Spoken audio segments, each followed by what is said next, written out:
Dear Papa Dudut, magandang araw sa iyo at sa lahat ng mga kabarangay nating panatiko ng Barangay Love Stories. Itago niyo na lamang ako sa pangalang Eros, 29 years old at taga Rizal. Ang pangalan ko ay hango kay Eros na isang Greek god, na kilala rin bilang Cupid sa Roman mythology. Yan ang napili kong tawag sa akin sa kwentong ibabahagi ko sa inyo. Si Eros ay kilala bilang Diyos ng pag-ibig at pagnanasa at katulad niya ay meron din akong pagnanasa sa isang hindi pangkaraniwang bagay at ginawa ko yon sa ngalan ng pag-ibig. Pero bago ang lahat ay humihingi na ako ng malawak na pangunawa sa ating mga kabarangay dahil merong sensitibong eksena sa kwento ko. Kaunting background lang sa akin. Noong 2022 ay sumulat na rin ako sa inyong istasyon tungkol sa naging karanasan ko sa pag-ibig taong 2016. Niloko kasi ako noon ng ex-girlfriend ko at masasabi ko na nasaktan ako ng husto. Pero college pa lamang ay meron na akong hindi magandang karanasan sa pag-ibig matapos kong magkagusto sa isang babae na sa huli ay kaibigan lang ang tingin at turing sa akin. Nabalitaan ko na lang din na nagkaasawa na ito at nagkaanak. Sunod ay may niligawan akong ibang babae na nauwi lang sa pambabasted sa akin. Tapos may naging syota ako na niloko lang din ako. Pagkalipas ng 3 taon ay sinubukan kong mag-install ng dating app at nakipag-meet ako sa isang babae na nakilala ko doon. Kaso na turn off ako sa ugali niya, kaya hindi na ulit ako nakipagkita pa sa kanya. Dahil sa mga masasakit at masalimuot na karanasan kong yon, sa pag-ibig ay naapektuhan ang kumpiyansa ko sa aking sarili at kamuntik na akong mawala ng pag-asa na makakatagpo ng true love. Hanggang isang beses nakapanood ako sa internet ng isang video na tungkol sa mga other guy. Sila yung mga lalaki na nakikikabit o nakikipagrelasyon sa mga babaeng taken o yung bang meron ng partner o asawa. Doon ay may nakilala akong babae na may asawa na at nagkaroon kami ng lihim na relasyon online. Ibig sabihin, ginagawa namin ang eksklusibong ginagawa lang ng mag-asawa sa pamamagitan ng video call. Pero hindi rin yun nagtagal dahil nakonsensya siya at sinabi niyang itigil na namin ang aming relasyon. Hindi ko na inasahan yun pero sa huli ay nagparaya na lamang ako. Ayaw ko namang maging makasarili at papiliin siya kung ako ba o ang pamilya niya.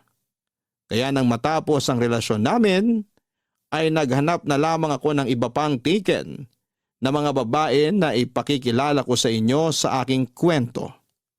Una na doon si Marie Chris, 38 years old, single mom at may jowang nuknukan ng pagkasiloso.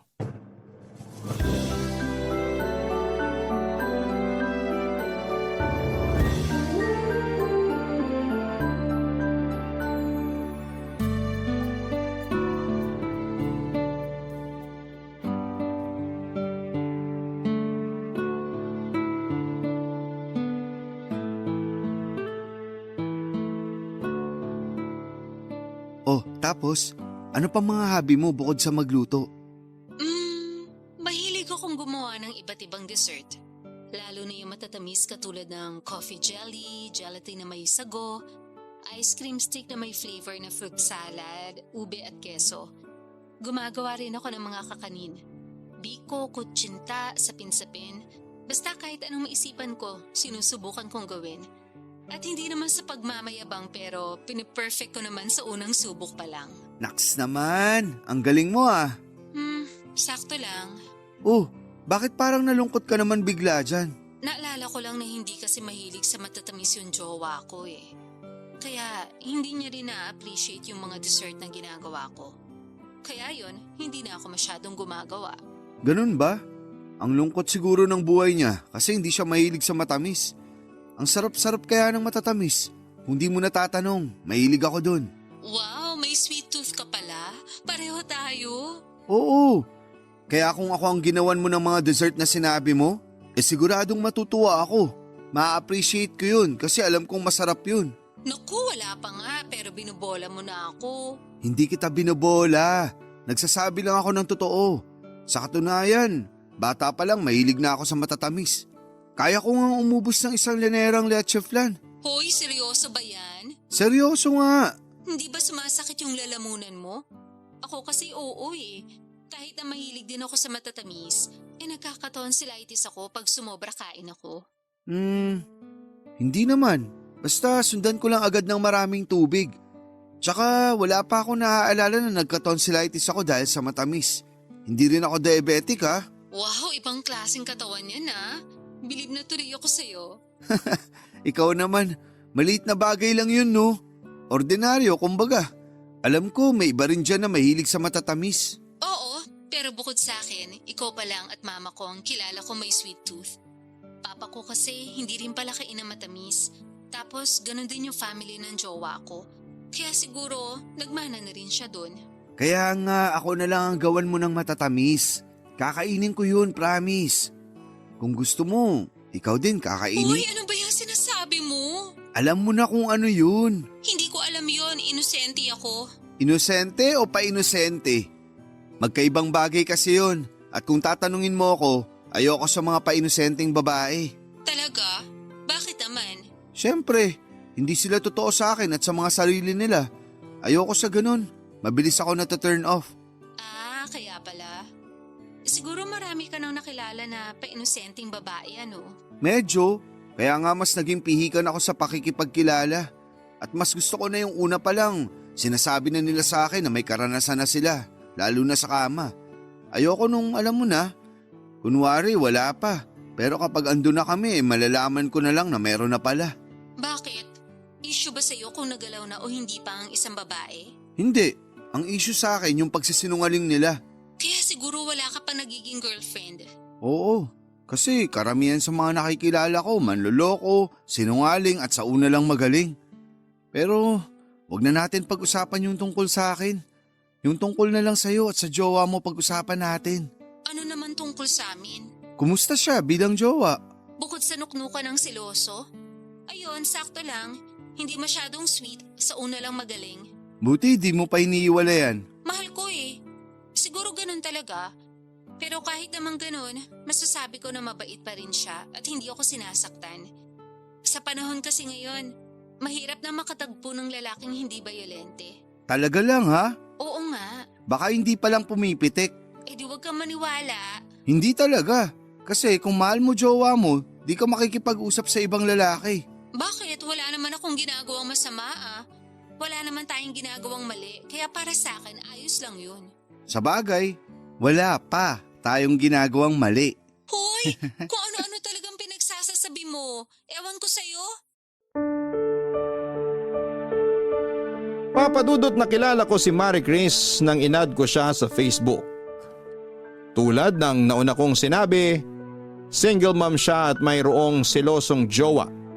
Sa kabila ng lahat ay tinuloy pa rin namin ang pag-uusap sa chat hanggang sa umabot na kami sa pag-video call. Nung una ay nagkikwento lamang siya sa kanyang buhay bilang may kinakasama at nanay, bagay na masaya ko namang pinakikinggan. Kung tatanungin ninyo ako kung anong nagustuhan ko kay Marie Chris, masasabi ko na una na doon ang pisikal niyang katangian. Artistahin kasi ang itsura niya, sa katunayan ay kahawig niya ang isang kilalang kontrabida sa GMA. Kaya nga habang tumatagal ang aming pag-uusap ay naging komportable na kami sa isa't isa. Tapos ay dumating ako sa point na umamin ako sa kanya na nagustuhan ko na siya. Akala ko ay wala akong pag-asa kay Marie Chris. Hanggang isang araw ay inimbitahan niya akong pumunta sa kanila. Sakto na wala na sa bahay nila ang kinakasama niya dahil pumasok na ito sa trabaho.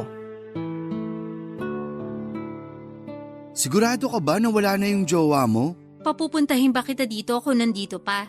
E di pareho tayong nalintikan? Naninigurado lang ako, mahirap na.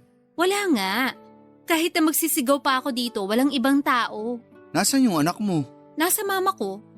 Doon muna siya kasi alam ko na pupunta ka rito sa bahay ngayon.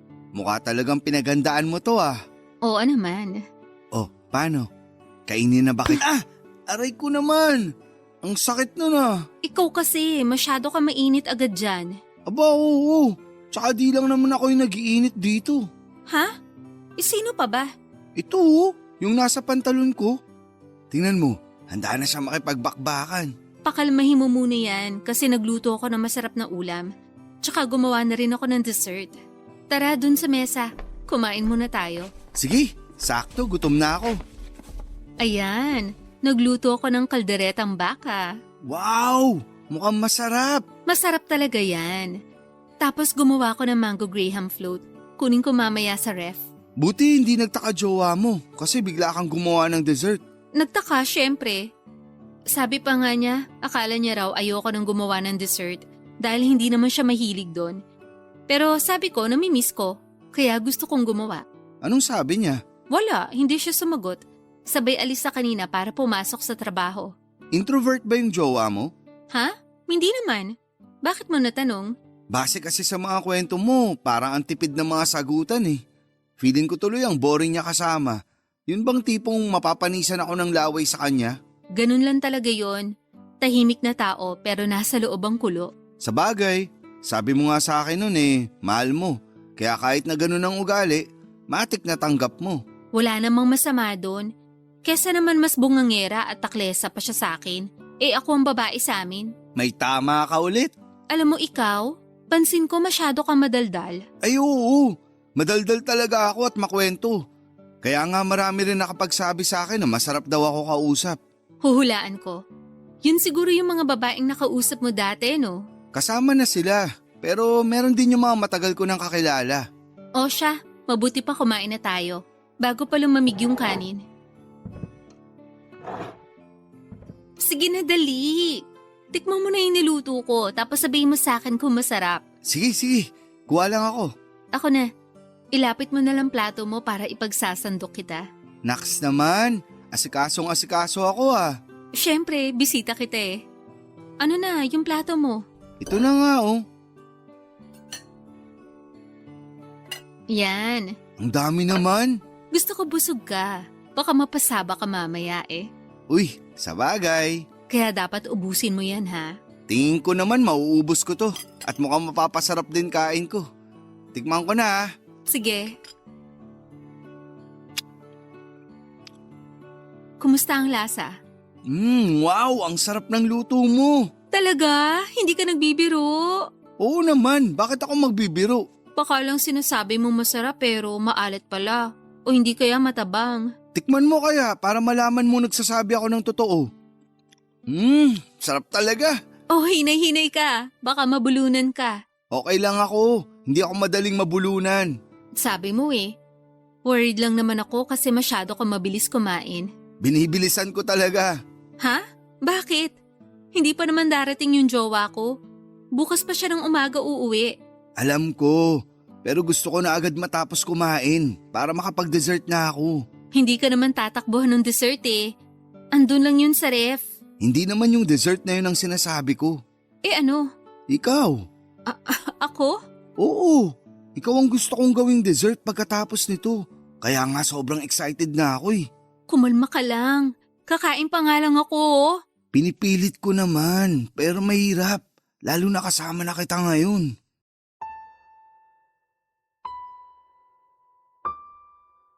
Papadudot ang sarap ng ulam na niluto ni Mary Chris para sa dinner namin ng gabing yon. Kasabay noon ay hindi ko na naitago ang labis kong pananabik na merong mangyari sa amin pagkatapos naming kumain. Sobrang sikip na rin kasi ng pantalong ko at pakiwari ko ay may gustong kumawala mula doon. Hindi niyo ako masisisi, unang kita ko pa lamang kay Mary Chris. Siya na talaga ang gusto kong gawing panghimagas. Nagpatuloy ang kwentuhan namin at nang matapos naming kumain ay inalok niya ako kung gusto ko raw ba siyang tikman. At sino ba ako para tumanggi sa grasya na nakahain na sa harapan ko, hindi ba? Alam ko sa sarili ko na lalaki lang ako at may pangangailangan din. Kaya hindi na ako nagpatumpik-tumpik pa na sinunggaban si Mary Chris ng gabing yon. Inalikan ko siya at inalikan niya ako pabalik hanggang sa lumalim yon. Tapos ay dahan-dahan kaming nagpunta sa kwarto at agad ko siyang tinulak pahiga sa kama nila ng jowa niya. At doon nga ay may nangyari sa amin. At isa lang ang masasabi ko, Papa Dudut. Ang galing niya at nakakahumaling talaga ang isang katulad niya. Papa Dudut, masasabi ko na kakaiba ang pakiramdam kapag babaeng may asawa na o kinakasama ang nakasiping mo sa kama. Para sa akin ay mas the best sila kesa sa mga single na babae. Ang totoo, wala naman akong pakialam kung may karanasan na o wala ang isang babae. Ang akin lang, kapag single na babae ang nakilala ko ay madalas nilang sinasabi na wala pa silang karanasan sa kama. Pero kapag may nangyari na sa amin ay lumalabas na mas bihasa pa sila kesa sa akin. Ayoko noon dahil naiinsulto ako. Pakiramdam ko ay pinamumukha nila akong tanga kasi akala ko ako pa lang ang makakauna sa kanila. Simula noon ay kinamuhian ko na ang mga single na babae dahil ayoko sa lahat ay yung nagsisinungaling sa akin. Kaya nga natuon na lamang ang atensyon ko sa mga taken na babae at single mom. Kaya ng mga panahong yon ay pinagnanasaan ko si Marie Chris. Ang minsang may nangyari sa amin ay naulit pa ng naulit. Bale, pumupunta ako sa bahay nila sa tuwing pumapasok na sa trabaho ang jowa niya. At doon na nga kami nagmimilagro. Tapos umaalis na lamang ako bago umuwi ang kinakasama niya sa umaga. Paulit-ulit lamang na ganon ang sistema namin hanggang sa may ipinagtapad sa akin si Marie Chris, Papa Dudut.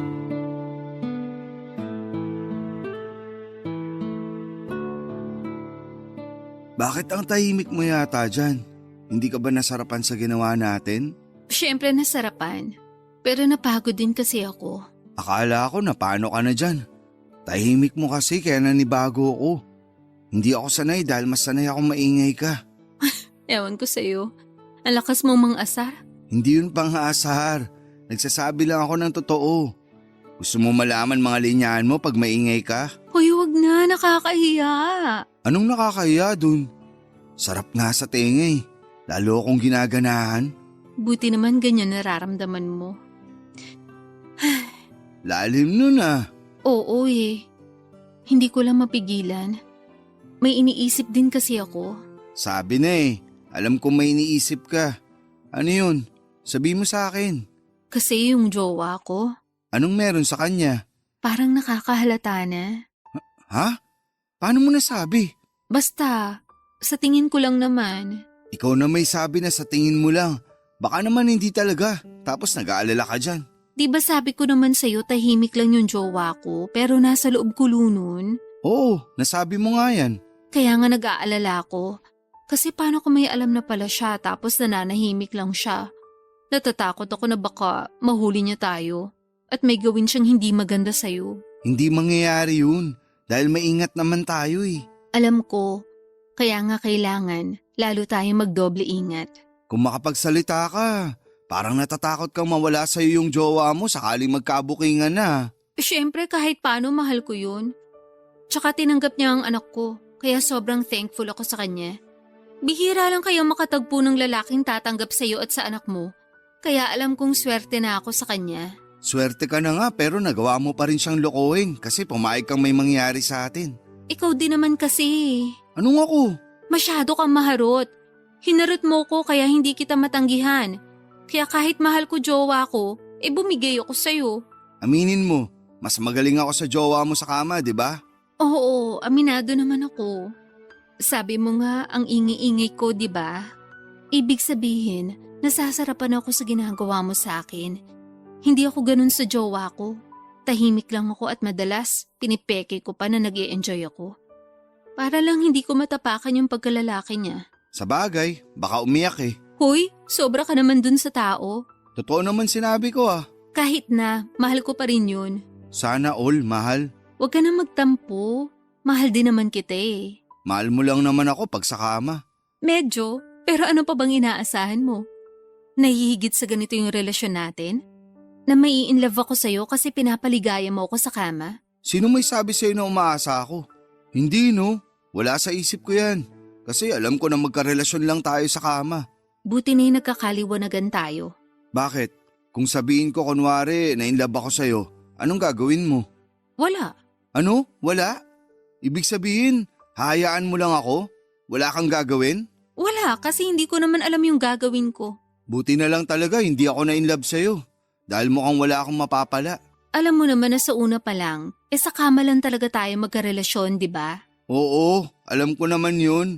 Kaya nga sabi ko kunwari lang, di ba? Oo nga. Nag-alala lang ako kasi baka in love ka na sa akin. Kasi umamin ka sa akin na nagugustuhan mo na ako nun. Nagugustuhan sa kama. Yun lang yun at wala nang iba. Okay, buti na lang hanggang dun lang. Pwede ba? Tigilan natin tong usapan na to. Bakit ka ba naiinis? Paulit-ulit na lang kasi tayo eh. Ikaw naman? Huwag ka nang magalit. Hindi ako galit. Buti pa, magbibihis na ako. Saan ka pupunta? Magbibihis na para makaalis na rin. Malapit nang mag-umaga. Baka biglang sumulpot na dyan sa pintuan mo yung jowa mo. Eh di nayari na tayo ngayon. Sa bagay. Pero madilim pa naman sa labas. At saka baka mag-overtime yun sa work niya. Mabuti na rin na umalis ako habang tulog pa yung mga tao. Dahil baka mamaya may kung sinong kapitbahay nyo dyan na makakita sa akin. Pero sigurado ka ba na hindi ka nagtatampo sa akin? Bakit naman ako magtatampo sa'yo? Wala lang.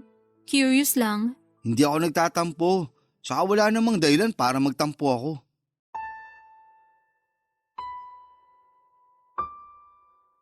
Papadudot, alam ko na walang lihim ang hindi nabubunyag at sa kabila ng kaalamang yon, pilit kong tinulak palayo sa isipan ko ang katotohanan na baka isang araw ay maghinala ang kinakasama ni Marie Chris tungkol sa milagrong ginagawa namin pag wala siya sa pamamahay nila.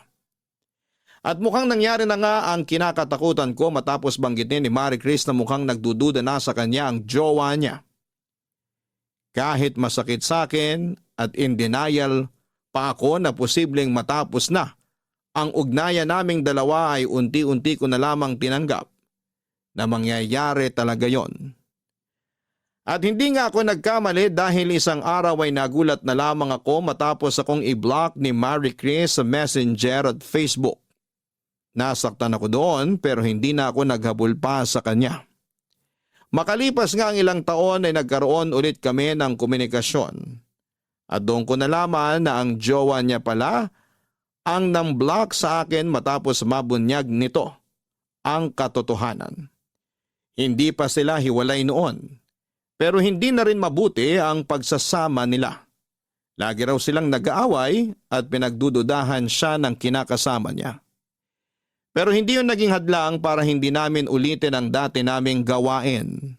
May nangyari ulit sa amin ni Marie Chris at pinagpatuloy namin ang aming lihim na relasyon. Sa totoo lang, meron namang nagkakagusto sa akin na mga single na babae o yung bang walang sabit. Katulad na lamang noong laging nirereto sa aking anak ng kakilala kong matanda. Pero tingin ko ay mukhang pera yung babae at kahit na sumali pa siya sa mga barangay pageant ay hindi talaga ako attracted sa ganda niya. Mas attracted kasi ako sa mga may sabit na. At minsan ko na nga yung na-open up sa kaibigan kong babae na siyang pinagkakatiwalaan ko sa lahat. Fast forward. Sunod ko namang nakilala si Sylvia. 42 years old, may anak at asawa na. Gaya ni Marie Chris, sa Facebook ko siya noong unang nakita. At masasabi kong nahumaling agad ako sa taglay niyang ganda at karisma. Meron din kasi siyang hawig na artista, papadudot. Ang bilis mo naman. Anong mabilis dito? Siyempre, niyaya mo agad ako rito sa bahay niyo ilang araw pa lang naman tayong nagchat-chat. Kailangan pa bang paabutin ko ng matagal bago kita yayain? Hindi naman. Pero baka nasanay lang ako sa mga pabebe na babae. Pues ibahin mo ko sa kanila dahil matanda na ako, no? Baka nakalimutan mong 42 years old na ako. Saka, hindi uso sa akin na maghintay kung kailan mo ko yayayain. Kaya pala ikaw na mismo ang nag-iya sa akin. Oo naman. Bakit? Ayaw mo ba? Sino may sabi? Baka lang ayaw mo. Sige ka, magtatampo ako. Kung ayaw ko hindi sana ako pumunta rito sa inyo At hindi rin sana kita kandong-kandong ngayon habang nakaupo sa malambot niyong sofa. Ewan ko sa'yo. Saan pala tayo? Anong saan tayo? Saan tayo mag-aano? Saan pa ba? Di dito sa sofa na kinaupuan natin. Sigurado ka? Oo naman. Tagal-tagal ko ng pantasya yung sofa eh. Hindi pa ako nakakasubok nun kasi tamad yung asawa ko. Palibhasa, mataba, mabilis hingalin kaya hanggang dun lang kami sa may kama. Ayun lang. Medyo lugi ka nga dun. Oo, kaya dito na tayo ha? Sige, pero nag-aalala lang ako kasi baka magising yung asawa mo. Hindi magigising yun. Tulog mantika yun. Sigurado ka? Oo nga, kaya huwag ka nang mag-alala dyan. Ayoko lang mahuli niya tayo tapos mabalian niya ako ng buto. Hindi lang buto mo mababali kapag nahuli niya tayo. Malulumpo ka pa. Tinakot mo pa talaga ako. Biro lang. Magtiwala ka sa akin. Hindi magigising yun kasi nilagyan ko ng pampatulog yung tubig niya kanina. Grabe, kahit na may edad ka na, masyado ka pa rin excited ha. Wala sa edad yon. Nasa asim pa yon. Yan ang gusto ko sa mga babae. Kagigil ka. Halika na kita. Teka. Bakit? Bago ang lahat, mag-inuman muna tayo. Ha? Wine lang naman. Kunin ko lang sa kusina Diyan ka lang. Huwag kang tatayo. Sige.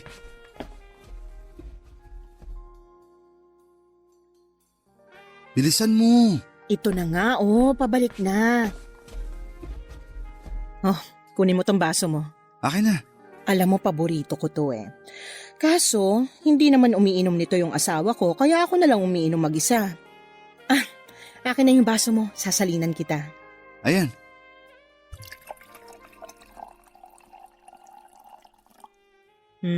Yan, sige, inumin mo, masarap yan. Okay. Kumusta? Masarap nga.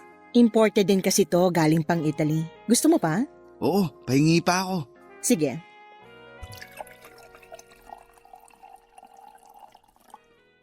Uminom ka rin. Iinom talaga ako.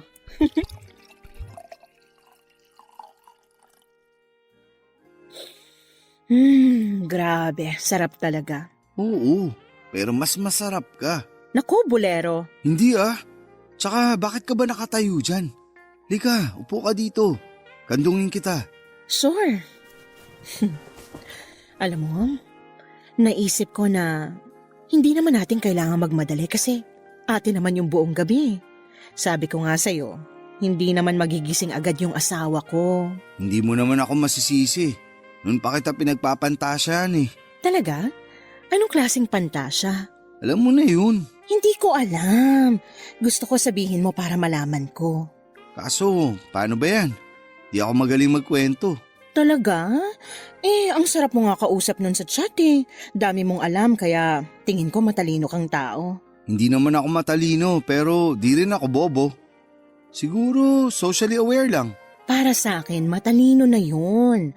Marami kaya sa mga kaedad mo na mababaw lang ang pagkakaalam sa mga bagay-bagay. Kung kailan naman uso na ang internet sa panahon natin, saka parang hindi na ganun kalalim yung pagkakaintindi ng mga kabataan sa nangyayari sa paligid nila. Kaya nga nagustuhan kita kasi pawang katotohanan lang ang mga sinasabi mo. Thank you. Walang anuman. Ikaw din naman nagustuhan ko kasi kahit na may edad ka na, ang ganda pa rin ang hubog ng katawan mo. Siyempre inaalagaan kong sarili ko para hindi ako paglipasan ng panahon. Kaya ano pang hinihintay mo? Ako naman ang tikman mo. Papadudot kahit na 42 years old na noon si Sylvia at may anak na ay masasabi ko pa rin na pandalagang itsura ng mukha niya. At lalo nga lang akong namangha noong personal ko na siyang nakita. Dahil pati kurba ng katawan niya ay hindi mo akalaing nabuntis na at nanganak ng bata. Sobrang sexy niya at nakakagigil lalo nung hinaharot na niya ako. Kaya nga hindi na ako nagpatumpik-tumpik pa at agad ko na siyang sinunggaban ng gabing yon. Napakasarap talaga sa pakiramdam kapag may nangyayari sa amin ng isang babaeng may karanasan na sa kama. Nakakadagdag init din at kaba na patago namin yung ginagawa. Ewan.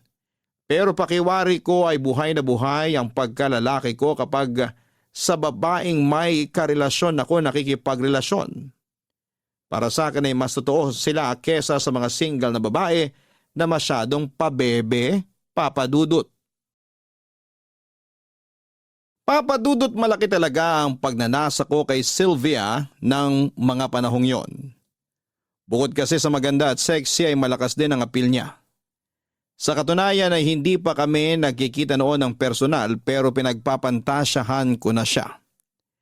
Tandang-tanda ko pa na habang ini-stalk ko ang picture niya sa kanyang Facebook account ay bigla na lamang nag-init ang katawan ko at nagising ang aking diwa. Katulad ng kay Marie Chris ang naging setup namin ni Sylvia ng mga panahong yon. Pumupuslit ako sa bahay nila kapag tulog na ang asawa niya at ginagawa namin ang bawal sa mismong sala nila.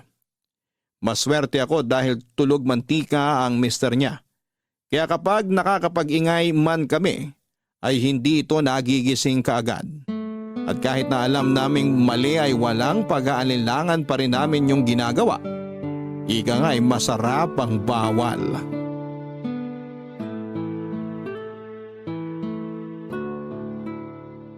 Nasaan nga ulit yung asawa mo? Umalis, umuwi sa probinsya nila kasama ang anak namin. Namatay kasi yung bunso nilang kapatid. Bakit hindi ka sumama? Hindi naman ako close sa side niya kaya mas mabuti pa na hindi na ako sumama. Buti di nagtampo yung asawa mo, no? Kumuntik na nga sana pero nagdahilan na lang ako na masama ang pakiramdam ko. Naniwala naman kasi magaling akong umakting. Kaya nga solong-solo natin yung bahay ng ilang araw eh. Mukhang makakarami pala tayo. Oo, at pwedeng-pwede ulit akong mag-ingay dahil wala namang makakarinig sa atin. O, paano? Game na ba ulit? Mamaya na. Medyo pagod pa ako eh. Pagpahingayin mo naman muna ako. Ay, sorry naman. Excited lang ako. Yaan mo. Mamaya tatrabahuin kita. Uy, yan ang gusto ko.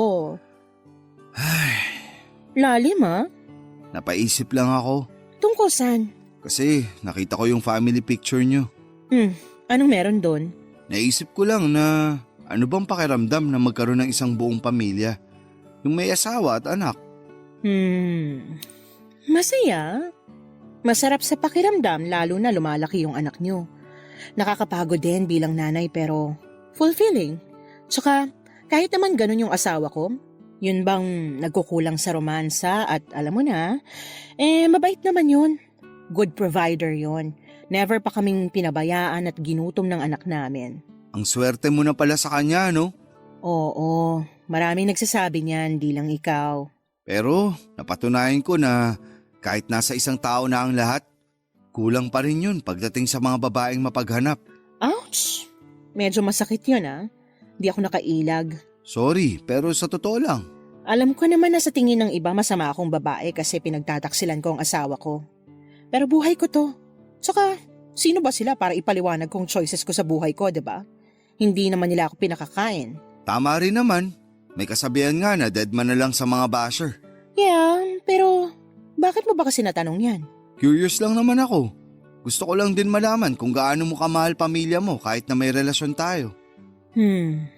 Mahal na mahal ko sila. Okay, gets ko na. Ang ano? Na hindi mo hihiwalay ng asawa mo nang dahil lang sa akin. Sakaling lumalim yung relasyon natin. Kasi sabi mo nga, mahal na mahal mo sila. Bakit? Nasaan na ba tong relasyon natin? Ewan ko, di ko alam. Huwag mong sabihing nagkakagusto ka na sa akin, ha? Una pa lang naman, sinabi ko na sa'yo na nagugustuhan na kita. Oo, pero hindi ko akalain na baka umabot sa... Umabot saan? Sa mahal na kita, ganun ba? Bakit? Hindi ba? Siyempre hindi. Pamilyado kang tao. Alam ko na ang prioridad mo ay ang pamilya mo. Tsaka, sino lang ba ako sa buhay mo, di ba? Ikaw naman, huwag ka nang magtampo. Hindi naman ako nagtatampo. Bakit ako magtatampo? Hindi ka naman kasi basta kung sino lang sa buhay ko. Siyempre, mahalaga ka rin sa akin. Pero hindi kasing halaga ng pamilya mo. Bakit kasi napunta dyan ang usapan eh? Ewan ko rin ba? Bigla na lang pumasok sa isip ko. Alam ko namang sa umpisa pa lang, talo na ako, pero sinubukan ko pa rin. May darating din na magmamahal sa'yo ng totoo. Hindi na ako umaasa. Bakit naman? Basta, Basta ka dyan. Sinasabi ko sa'yo meron yan, kaya umasa ka pa rin. Tsaka deserve mo kayang mahalin, hindi lang dahil magaling ka sa kama. Ewan ko kung meron pang tatanggap sa akin o kung makakaya kong magmahal ng babaeng walang sabit. Marami namang single mom dyan na naghihintay ng lalaking katulad mo. Malay mo, sila palang nakatadhana para sa'yo. Buti pa, wag na natin pag-usapan ng bagay na yan. Kasi kung tatanungin mo ako, hindi naman ako naghahanap. Tsaka sakit sa ulo lang yan. Tsaka ayoko ng responsibilidad. Mas okay na ako sa ganitong setup kung kailan lang gustuhin. Sige, sabi mo eh. Bata ka pa naman. Pero masarap pa rin sa pakiramdam yung meron kang makakasama sa buhay. Yun bang may asawa o partner kang uuwian pagkatapos ng isang nakakapagod at mahabang araw?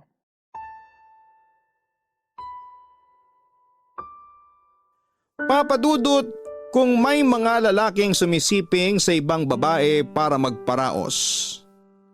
Alam ko na ganun din ang ginagawa ng mga nakakapareha kong may kinakasama o asawa na. Katulad na lamang ni Marie Chris at Sylvia, alam ko na parausan lang ang turing nila sa akin.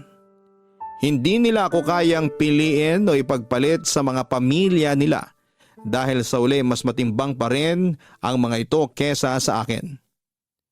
Tanggap ko na yon, pero pagkatapos ng usapan namin ni Sylvia ay aminado akong masakit pa rin pala. Kahit naman ganito ang pagkatao ko ay naghahanap pa rin ako ng tao na totoong magmamahal sa akin. Kaya nga upang malibang at makalimutan ang sakit na nararamdaman ko ng panahong yon, ay bumalik na lamang ako sa dati kong gawain. Nung pakiramdam ko ay malapit nang mawala sa akin si Sylvia dahil baka anumang sandali ay itigil na niya ang ginagawa namin, ay hindi naman ako pwede na magmukmuk lamang habang buhay. Kaya nga ang ginawa ko ay nag-add ako ng maraming magagandang tingin na babae online para makipagkilala. Kapag single ay agad kong nire-reject dahil wala akong amor sa kanila. Hindi nagtagal ay dumating sa buhay ko si Nerissa, 30 years old at ang pangatlong babae na ipapakilala ko sa inyo.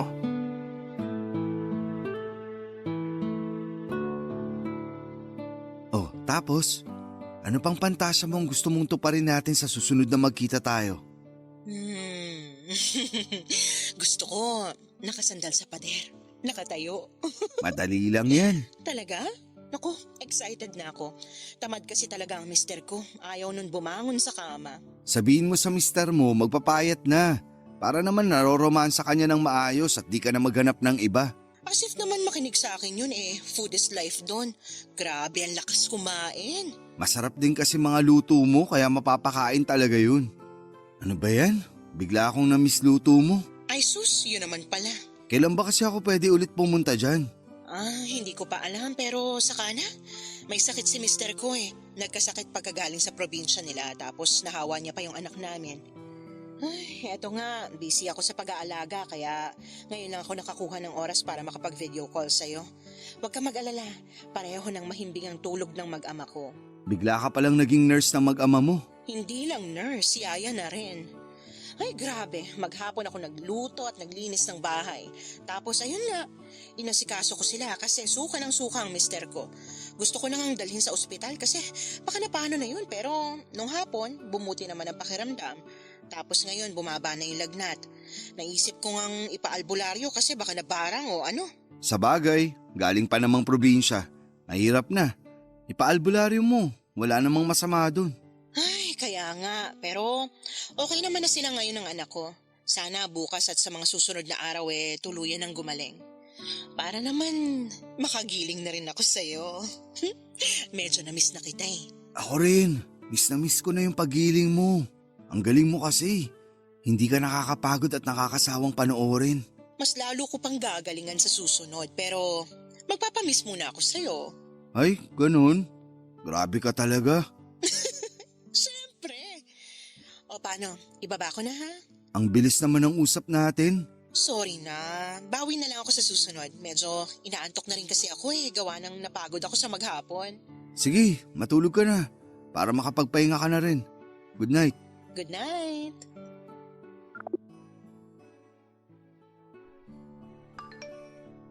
Uy, si Nerissa.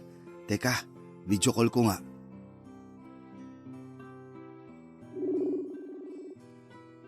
Hi Nerissa, magandang gabi. Hello, Eros. Magandang gabi rin. Grabe, Bakit? ang ganda mo na nga sa picture, ang ganda mo pa sa video call. Sigurado ako na sobrang ganda mo sa personal. Hindi naman sobrang ganda. Sakto lang, pero thank you. Sakto raw. Ikaw nga cute eh, tapos madaldal pa. Grabe naman sa madaldal. Pero sagad na yun, Ang ano? nakit lang ako, hindi gwapo. Sige, gwapo na rin. Awit, mukhang napilitan ka pa yata. Binibiro lang kita. Siyempre, gwapo ka rin. Papayag ba naman ako makipag-video call sa'yo kung pangit ka? Buti na lang pala, hindi ako pangit. Gwapo ka nga sabi. Gusto ko lang talaga ulit-ulitin mo. Ewan ko sa'yo.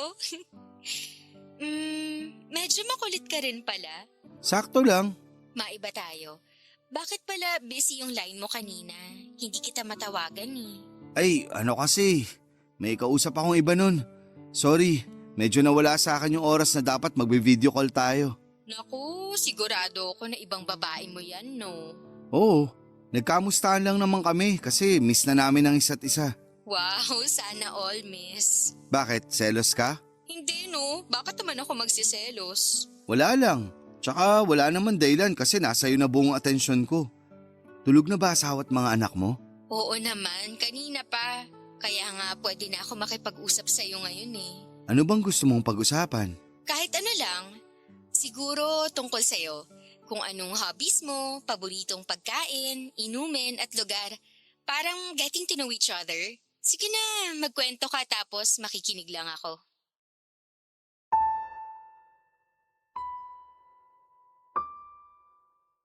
Katulad ni Sylvia, isa ring hot mama si Nerissa.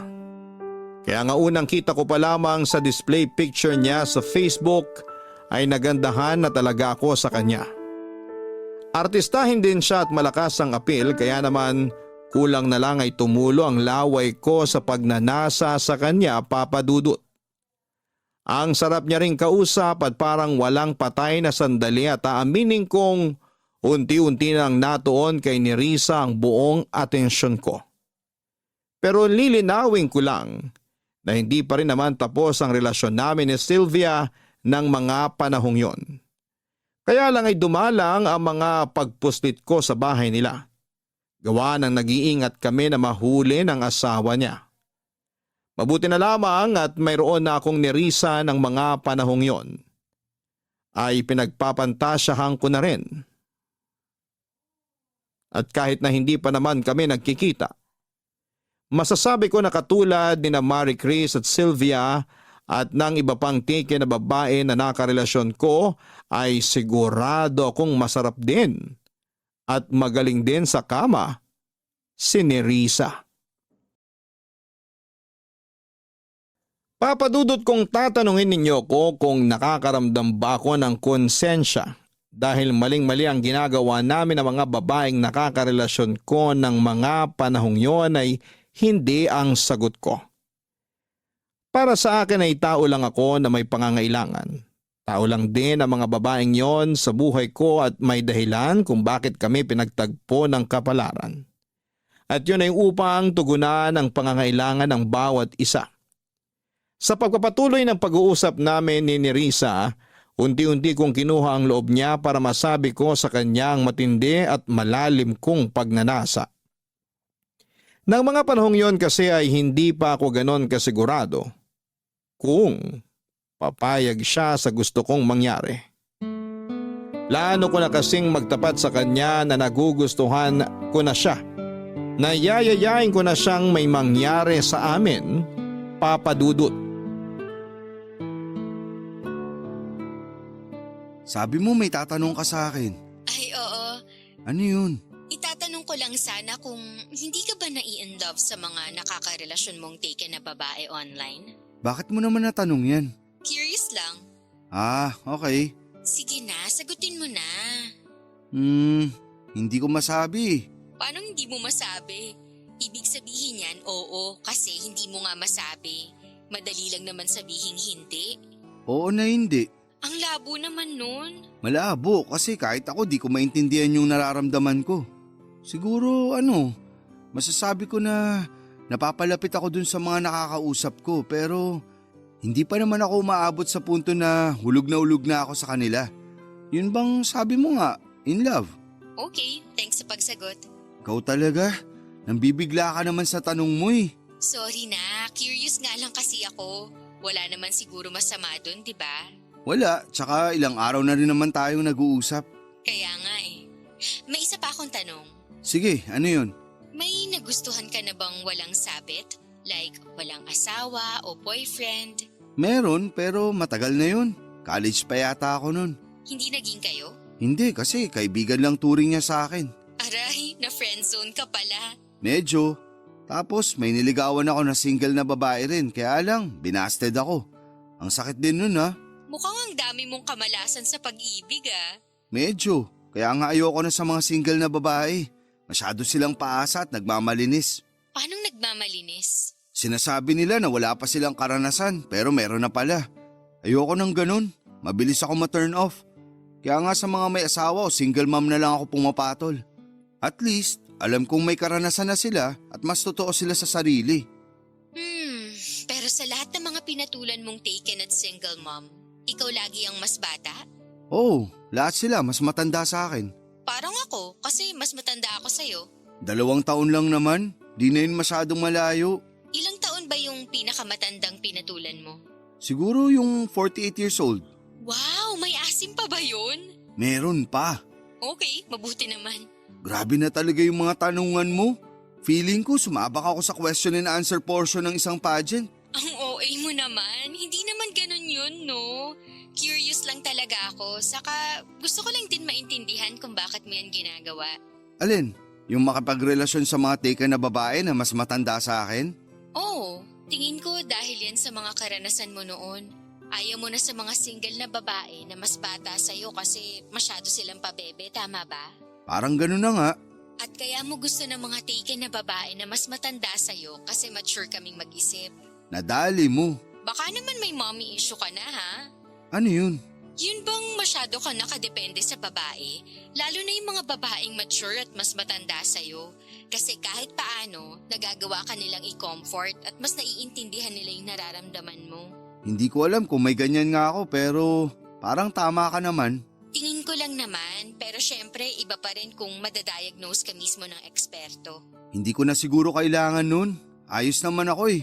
Sige, sabi mo eh. Maiba tayo na Risa. Ano yun? Ano bang tipo mo sa isang lalaki? Marami, pero yung pinakagusto ko ay yung magaling sa kama. Hindi ba magaling sa kama yung asawa mo? Sakto lang, pero ayun nga, sakto na nga lang eh, masyado pa siyang pinapagod ng trabaho niya, kaya wala na siyang time sa akin. Last night nga, nag-away kami, tapos nasabi ko na lang bigla na pakasalan niya na yung trabaho niya, total, napaka-dedicated niya dun. Wala namang masama dun, kaso paano naman ako? May pangangailangan din ako. Gusto mo, ako na lang yung pumuno sa pangangailangan mo? Kung hindi mo na itatanong, magaling ako sa kama. Hindi ka mabibigo. Sige ba, pero maniniwala lang ako pag pinatunayan mo na yung sinabi mo. Papadudot masayang masaya ako nang pumayag si Nerissa na patunayan ko sa kanya ang niyayabang kong galing sa kama. Siguro ay natcha-challenge din siya dahil walang kalatoy-latoy ang asawa niya at mukhang hindi na siya masaya sa buhay romansa niya. Kaya nga pakiramdam ko ng mga panahong yon ay tagapagligtas ako ng natutuyo niyang katawan at pagkatao. Hindi nagtagal. Nagkasundo kami ni Nerissa kung kailan at anong oras ako pwedeng pumunta sa bahay nila para magawa na namin ang pinag-uusapan namin sa video call. Kita ko sa mga mata niya na sobrang excited siya at para bang hindi na siya makakapaghintay na magkita kami ng personal.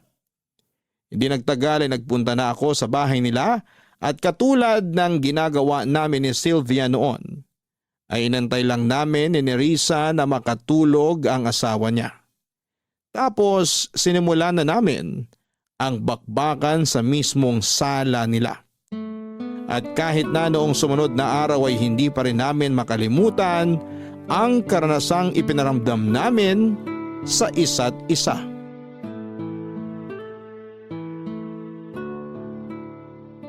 Grabe, hindi ko akalain na aabutin tayo ng 6 na rounds kagabi. Oo nga eh, kaya kagigising ko lang ngayong hapon. Napagod ako. Ikaw, hindi ka ba napagod? Napagod din, kaya nga pag-alis mo kanina nakatulog na ako dun sa may sofa. Talaga?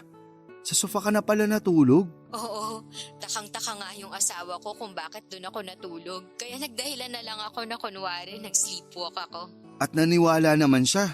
Oo, kasi nakwento ko naman sa kanya na nagsisleepwalk ako nung bata ako. Pero eme lang naman yun kasi ginusto ko rin naman na matulog sa sofa kasi sinisinghot ko pa yung amoy mo na naiwan doon. Wow naman. Parang bigla yatang nag-init ang katawan ko ah. Akala ko ba pagod ka? Oo nga pala. Naubos takas ko sa'yo. Grabe ka. Diba, sabi ko naman sa'yo, gusto ko sa isang lalaki yung magaling sa kama. Kaya dapat hindi ka na magulat na magaling din ako. Kaya nga eh. Pero ano sa tingin mo? Ang ano? Pasado ba ako sa'yo?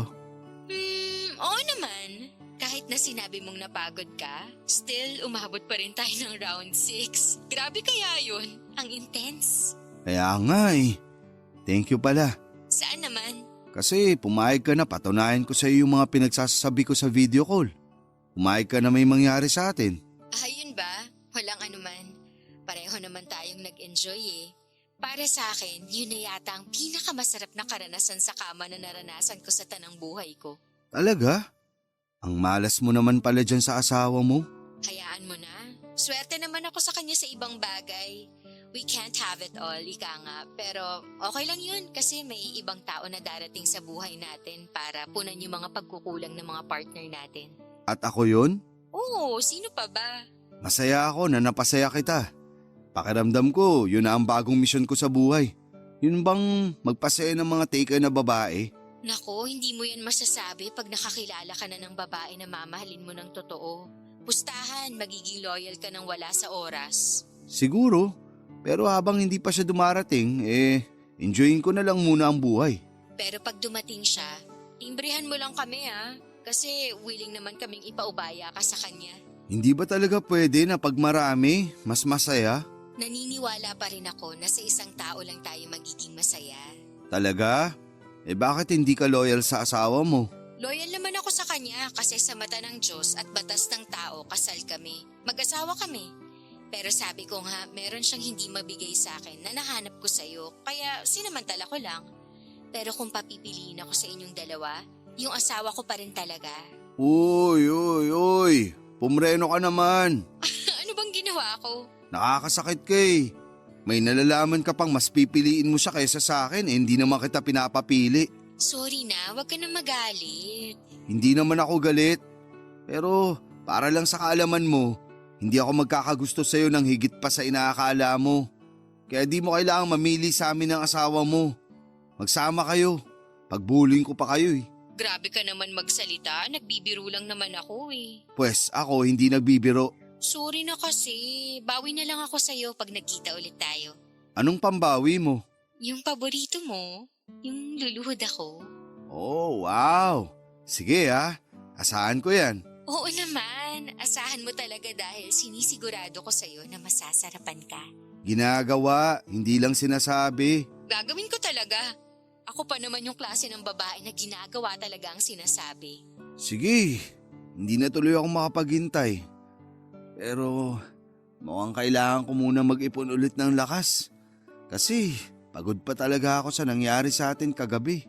Oo nga halata rin sa boses mo.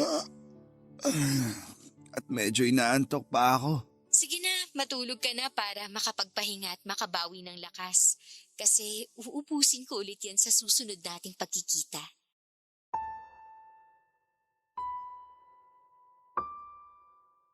Papadudot, hindi ko na namalayan na nakatulugan ko na lang si Nerissa habang ka-video call. Sobra kasi akong napagod sa nangyari sa amin kaya kinailangan kong bumawi ng lakas. Pero energetic naman ako pagkagising at nasa good mood na rin. Iba talaga ang nagagawa ng maayos at kumpletong tulog. Gaya ng pinag-usapan namin ay meron ulit nangyari sa amin ni Nerissa sa sala ng bahay nila ng mga sumunod na gabi at sa tuwing tulog na ang asawa niya. Ang sarap kasi sa pakiramdam kung may kaunting nervyos at thrill. Pero may pagkakataon din naman na nagmomotel kami para mas safe talaga. Sa kasalukuyan, may nangyayari pa rin sa amin ni na Sylvia at Nerissa. At hindi ko alam kung kailan ako titigil sa paghahanap ng mga babaeng may asawa o kinakasama na online para makipag-usap at makipag-romansahan. Ewan, pero malapit na tuloy akong maniwala sa sinasabi sa akin ni Nerissa noon na baka nga may mommy issue ako dahil masyado na akong nakadepende sa mga babaeng mas matanda sa akin. Pero syempre, nasa katinuan pa naman ako para maisip na mali talaga ang ginagawa namin ng mga karelasyon ko. At nasabi ko ulit yon sa kaibigan kong babae na minsan ko na ring pinagsabihan ng mga ginagawa ko. Dagdag ko pa sa kanya na sumulat ako ng isang hiling sa papel na sana'y wala nang magkagusto na single sa akin dahil hinding-hindi ko na talaga sila papatulan. Kasi kung sakali man na makatagpo ako ng babaeng mamahalin ko ng totoo, ibibigay ko lang ang puso ko sa single mom at mangangako ako na titigilan ko na ang ginagawa kong pakikikabit sa mga babaeng may sabit. Maraming salamat po sa inyo, Papa Dudut. Sakaling mapili ninyong i-area ang storya ng buhay ko. Alam ko na medyo kakaiba ito sa lahat ng mga naitampok ninyong kwento dahil na rin sa tema nitong may pagkamaselan. Pero muli humihingi na lamang po ako ng pangunawa sa ating mga kabarangay. Hindi naman po ako masamang tao. Sino ba namang tao ang walang pagnanasa, hindi ba? God bless po sa inyong istasyon and more power sa Barangay Love Stories. Numero 1 kayo sa amin, sa aming puso. Ang inyong forever kapuso at kabarangay, Eros. Mga kabarangay, kapag pinagkaitan tayo ng pagmamahal ng ibang tao ay naiipon ang mga dulot nitong hinanakit sa ating puso at nabubuo ang maling interpretasyon sa isipan natin tungkol sa pag-ibig. Nagiging desperado tayo na makamit yon kahit na hindi na mabuti ang paraan natin ng pagkuha rito. Sana'y mahanap ni Eros ang tunay na pag-ibig sa isang tao na wala na ang pagnanasa sa laman para sa iba. Ngunit habang hindi pa nangyayari yon, maaari mong unahing mahalin ang sarili mo at bigyan mo ng dignidad ang pagkatao mo upang maialis ang sarili mo sa sitwasyong kinakasadlakan mo. Huwag ka ring matakot lumapit sa mga mahal mo sa buhay o magpatingin sa mga eksperto. Dear Papa Dudut, magulang ang dapat mag-alaga at magprotekta sa kanilang mga anak, lalo na kung ito ay inaapi ng ibang tao. Pero minsan ay magulang din ang dahilan kung bakit nasasaktan ang isang anak. Sa paraan mang yon ng sugat sa balat na kalaunan ay maghihilom din o sugat sa puso na kahit kailan ay hindi na gagaling pa. Yun po kasi ang eksaktong karanasan ko sa aking tatay, pero hindi naman ako yung klase ng anak na nagtatanim ng galit sa magulang dahil masama pa rin yon. Kaya nga nililibang ko na lamang ang aking sarili para makalimutan ko ang sakit at ninanakit ko sa aking tatay, lalo na nung araw na nawala si Nanay Papa Dudut. Pero bago ko umpisahan ang kwento ko ay gusto ko muna kayong batiin ng isang mapagpalang araw. Ako po si Roxanne, 31 years old at nagtatrabaho bilang chef sa isang hotel dito sa Manila. Meron na po akong asawa at isang anak at sa kasalukuyan ay kasama ko rin sa tinitirhan namin ang Daddy Gino ko. Malaki ang galit at tampo ko sa kanya na nagsimula noong araw, pero ngayon ay napatawad ko na siya. Gusto ko na lang bumawi sa kanya at iparamdam na narito lang ako bilang anak niya. Sa katunayan ay naging libangan na rin namin ang makinig sa programa ninyong Barangay Love Stories. At lagi kaming nagpapalitan ng kuro-kuro kada may napapakinggan kami na tumatiming at tumutusok sa puso namin. Lalo na kapag story yon tungkol sa pamilya. Tapos ay doon siya nagka-ideya na what if subukan ko raw sumulat sa inyong istasyon. Matagal-tagal ko rin pong pinag-isipan kung ipapadala ko ba sa inyo ang aming kwento, pero sa huli ay gusto namin na may matutuhan ang mga kabarangay natin mula sa mga karanasan namin, Papa Dudut. Magsisimula ang lahat noong 18 years old ako. Tubong Occidental Mindoro ako at doon ako pinanganak at lumaki. 5 buwan pa lamang ang nakakalipas nang mamatay ang mami ko dahil sa breast cancer. Bago yun ay 2 taon din siyang nakipaglaban sa naturang sakit. Solong anak nila ako ni Daddy. Hindi naman kami mayaman, may kaya lang, kaya kahit papaano ay may maayos kaming bahay na natitirhan at nakakapag-aral ako. Meron din kaming malit na grocery store na pinapatakbo ng mga magulang ko. Pero nung nawala ang mami ko ay si Daddy na lamang ang mag-isang nag-manage noon. Kaya lang ay unti-unti yung nalulugi na, Papa Dudut.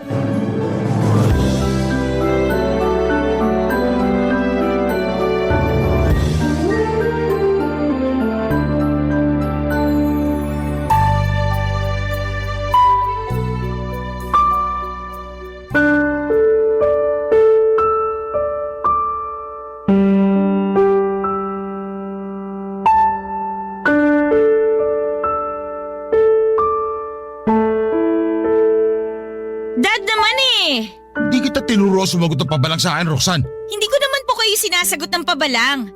Sinabi ko lang yung feelings ko. At hindi po ako masaya na meron na kayong bago kamamatay pa lang ni Mami. Ayusin mo yung tono mo, nako. Hindi ako makapagtimpi. Saka ano ka mamatay? 5 buwan na siyang wala. Matagal na yun. Panahon na para maghanap ako ng iba. Ha? Ano po? Hindi ko na uulitin yung sinabi ko. Pambihira. Matagal na pala sa inyong 5 buwan. Dad, kahit sabihin natin na 2 taon nang patay si Mami, hindi pa rin dahilan yun para palitan mo siya kagad. Hindi ko pinagpalit ang mami mo, pero ano magagawa ko? Wala na siya. Patay na siya. Hindi na natin siya kasama. Saka hindi na siya mabubuhay kahit ano pang gawin natin, kaya ano ba problema mo sa pagkakaroon ko ng bago? Hindi lang ako makapaniwala na magkakaroon na kagad kayo ng bago. Kala ko kasi nagluluksa pa tayo eh, pero mukhang naka-move on na kayo. Nagluluksa pa rin naman ako pero naisip ko kailangan pa rin natin magpatuloy. Alam namang habang buhay tayo magluksa sa pagkawala ng mami mo, hindi ba? Hindi naman kailangang habang buhay pero masyado pa pong maaga para palitan niyo siya. Anong maaga dun? Dapat ba may schedule pag-aasawa ko? Ewan ko sa inyo. Ugali mo ha. Saka para sa kaalaman mo, nagluluksa pa rin naman ako. Nagluluksa pero meron na kagad kayong iba? Sana man lang pinalipas niyo muna ng mag-1 taon si Mami bago kayo naghanap ng kapalit niya. Hindi ko pinalitan ng mami mo. Siya pa rin ang unang asawa ko. Siya pa rin ang nanay mo. Yung babaeng minahal ko at pinakasalan. Pero wala na siya. Siguro naman hindi rin siya magtatampo. Sakali naghanap na ako ng iba, hindi ba? Hindi na nga siguro kasi patay na siya. Pero ako ba hindi niyo man lang naisip? Sana iniisip niyo man lang yung mararamdaman ko. Iniisip kong nararamdaman mo. Kaya ako naghanap ng bagong mami na mag-aalaga sa'yo, anak. Alam ko kasi na hindi kita maasikaso. Dahil busy din ako sa tindahan natin kaya… Pero sana tinanong niyo pa rin ako.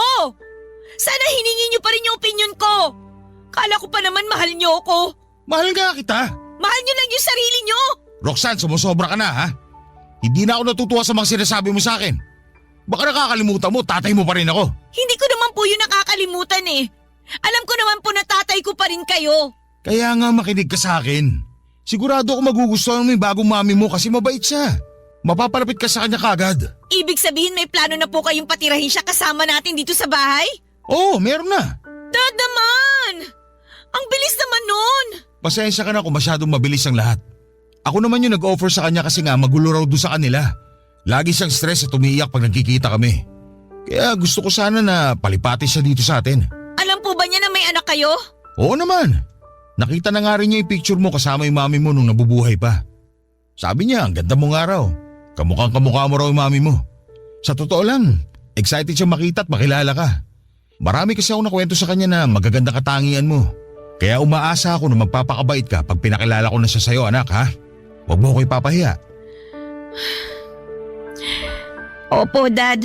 Basta lagi mo lang tandaan na ginagawa ko to kasi mahal na mahal kita. Nakikita ko kasi na lagi ka malungkot at umiyak simula nung nawala ang mami mo. Kaya naisip ko baka kailangan mo ng bagong mami. Yung mag-aasikaso sa'yo at mag-aalaga para hindi mo maramdaman na nawalan ka ng nanay. Kaya ko naman po yung sarili ko eh. Hindi ko kailangan ng bagong mami na mag-aalaga sa akin. Alam ko, pero hayaan mo akong gampanan ko ang pagiging tatay ko sa'yo. At yun nga yung hanapan ka ng bagong mami. Ni sa hinagap ay hindi ko naisip na magagawang ipagpalit ni Daddy si Mami ng ganong kabilis. 5 buwan pa lamang napatay ang nanay ko pero meron nang ipinakilalang ibang babae ang tatay ko. Masama ang loob ko kasi pakiramdam ko ay kinalimutan na niya ang mami ko at dinungisan lamang niya ang mga ala-ala nito. Akala ko pa naman ay mahal na mahal niya ang nanay ko kasi yon ang nakikita kong turingan nila noong buhay pa si mami. Pero mukhang nagkamali ako, Papa Dudut. Pero pinaliwanag pa rin ni Daddy na ginawa lang daw niya yon para sa kapakanan ko. Bagay na hindi ko nagawang kontrahin ng mga panahong yon, Papa Dudut. Hanggang sa dumating yung araw na tuluyan ng binahay ng tatay ko si Normaline, ang babaeng ipinalit niya kay Mami. At pinilit nila akong tratuhin siyang parang nanay ko. At kahit ayoko ay wala na akong nagawa dahil hindi naman ako pinalaking bastos ng mga magulang ko. Kinausap din ako ng mga tiyahin at tiyuhin ko sa side ni Daddy na hindi naman daw masama ang ginawa ng tatay ko. Patay na raw ang mami ko nang dumating sa buhay namin si Normaline. At baka hindi raw kaya ni Daddy na mag-isa kaya naghanap kaagad siya ng makakasama sa buhay. Sa isip ko ang unfair kasi nandito naman ako na anak niya. Pero baka ganon talaga. May mga pangangailangan siya na hindi ko mabibigay. Sa totoo lang ay mabait at responsable naman ang daddy ko kaya hindi nagtagal ay umamo ulit ako sa kanya. Sinubukan kong tanggapin si Normaline sa pamilya namin kaya lang ay nagkaroon ng problema, Papa Dudut.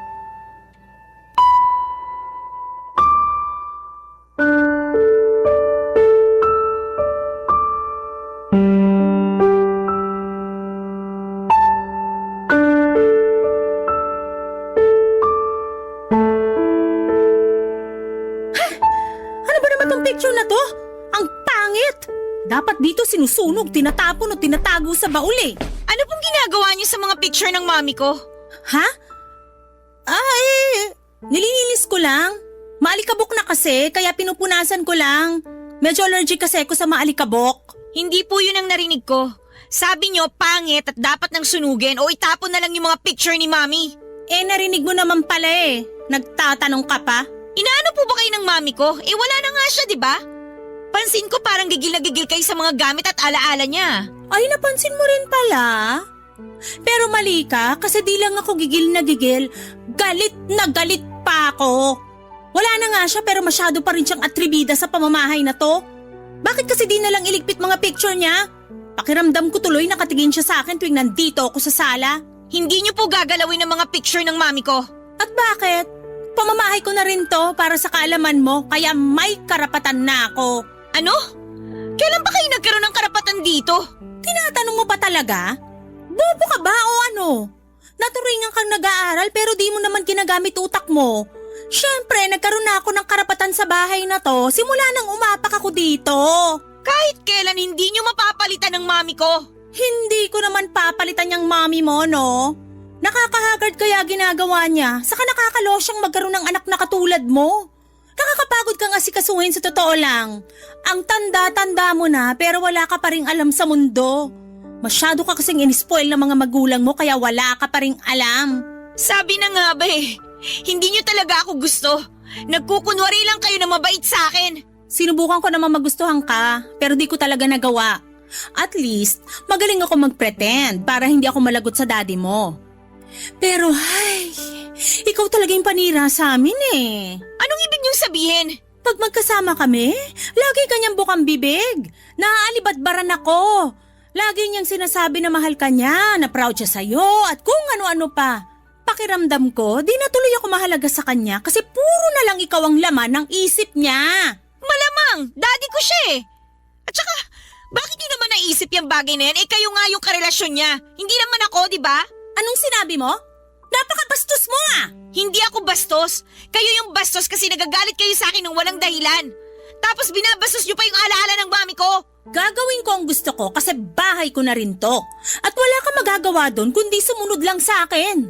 Kasi kung hindi, isusumbong kita sa daddy mo. Sasabihin kong matigas ang ulo mo at binabastos mo ko. Hindi totoo yan! Kaya nga manahimik ka na lang. Huwag ka nang magmatigas at sundin mo na lang ang gusto kong mangyari. Ako pa rin naman ang nanay-nanayan mo rito eh. Kaya huwag ka nang magmatigas. May naisip ako.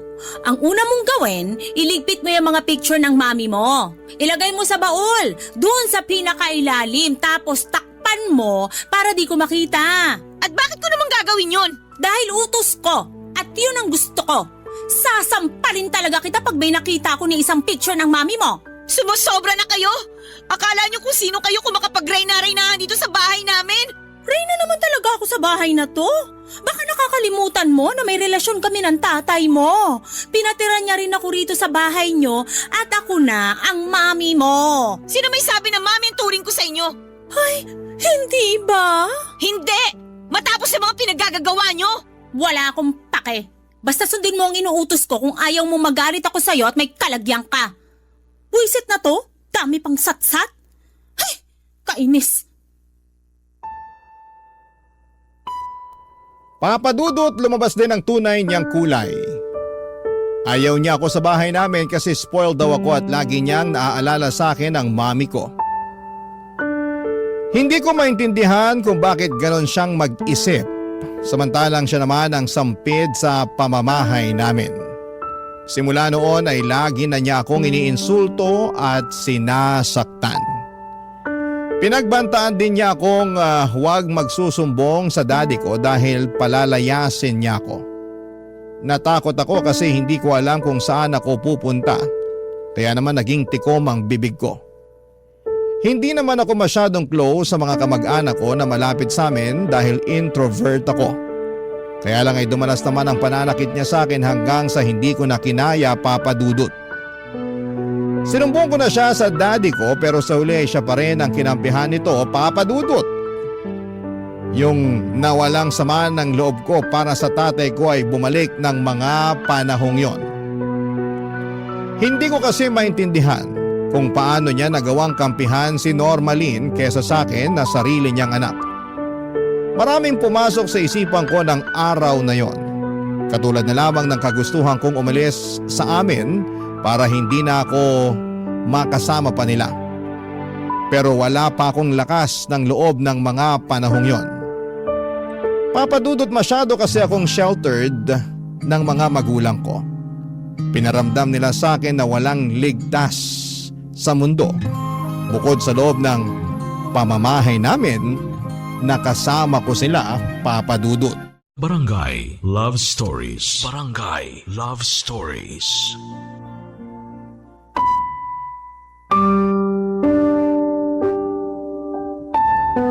Papadudot, wala akong pinagsabihan sa mga kamag-anak ko sa father side tungkol sa pang-aabuso sa akin ni Normalin. Hindi ako ganoong kalapit sa kanila at baka hindi rin naman sila maniwala. Ang alam nila ay masaya si daddy na meron na siyang kinakasama at okay sa kanila yon dahil may nag-aalaga na sa kanya. Bukod doon ay magaling magkunwaring mabait ang madrasta ko. Kaya naman para makaiwas na lagi niyang pinagdidiskitahan ay sinusunod ko na lamang ang mga utos niya. Hindi ko na rin inulit pa ang pagsasabi sa tatay ko dahil hindi rin naman niya ako kakampihan. Tiniis ko na lamang ang lahat hanggang sa hindi ko na namalaya na 1 taon ko na palang kasama sa bahay namin ang madrasta ko, Papadudot. Tapos ay doon ko na siya na huling iniiputan sa ulo ang tatay ko kapag nakatalikod ito. Galit na galit ako sa kanya kasi nakuha niya pang manlalaki samantalang nandyan naman ang daddy ko.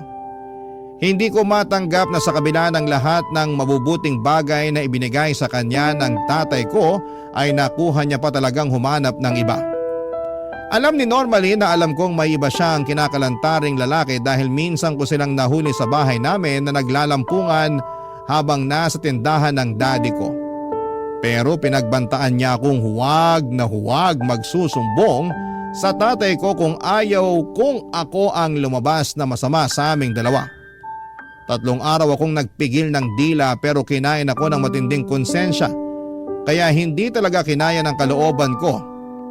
Papa Dudut.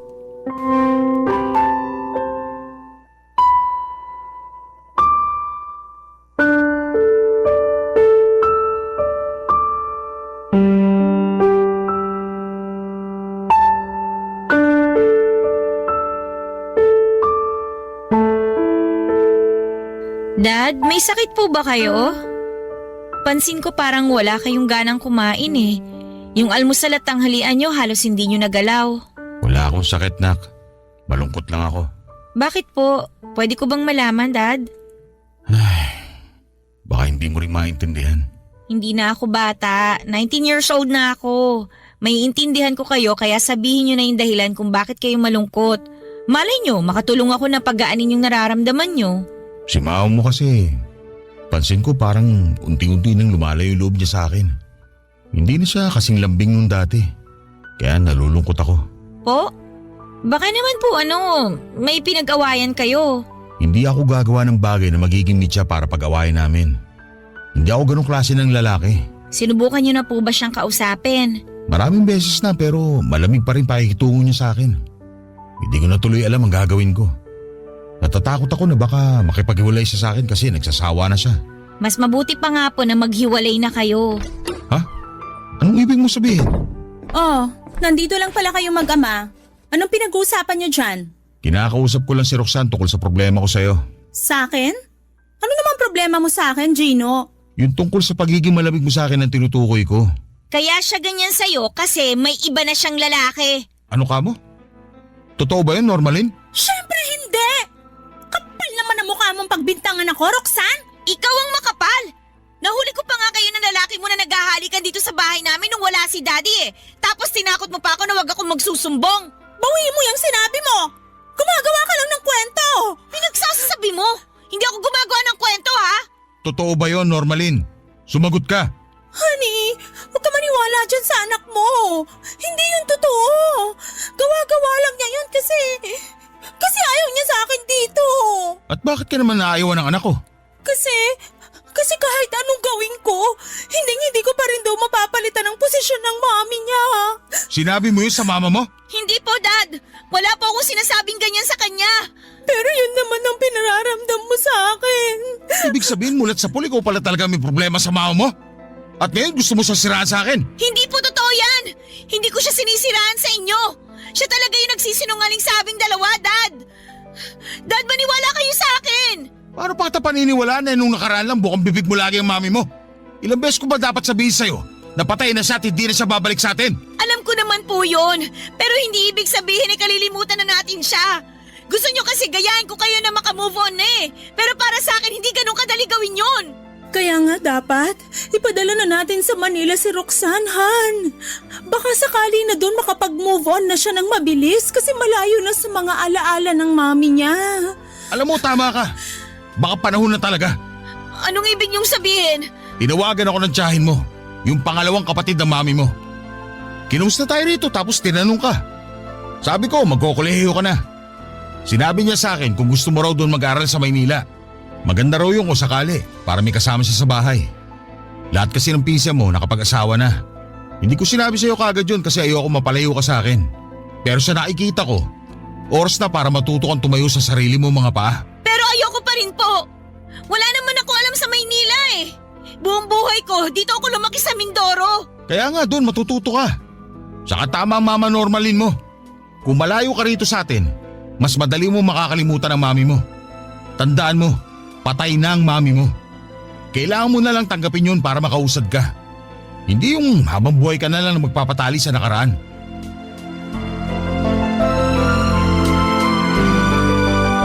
Kahit Kahit na alam kong posibleng kampihan na naman ni Daddy si Normalin ay sinubukan ko pa rin sabihin sa kanya ang nalalaman ko, Papa Dudut. Pero ako pa rin ang lumabas na masama kahit na concern lang naman ako sa kapakanan niya bilang tatay ko.